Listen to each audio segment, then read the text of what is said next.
बिस्मिल्लाहिर्रहमानिर्रहीम। जोड़ों का दर्द है और बैठने उठने में आवाज़ आती है। हकीम शाह नज़ीर का टोटका आजमाएं और जोड़ों के दर्द से निजात पाएं। बुढ़ापे और जवानी दोनों में ही आजकल लोगों को जोड़ों में दर्द रहने लगा है।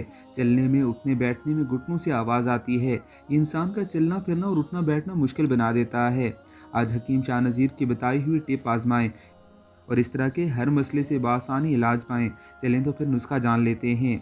नुस्खा: 20 ग्राम सूरनजान शीरी लें, 50 ग्राम सतावर का पाउडर लें, 50 ग्राम जरवंद मुजर्रद का पाउडर लें, असगंध नागौरी का 50 ग्राम पाउडर लें, गोंद पलाइया चीड़ का पाउडर 50 ग्राम लें, जड़ इलायची लकड़ी का पाउडर 50 ग्राम लें। अब इन तमाम को मिक्स कर लें। इसको एक चाय का चम्मच सुबह शाम दूध के साथ इस्तेमाल करें। बहरों का दर्द, जोड़ों का दर्द खत्म हो जाएगा।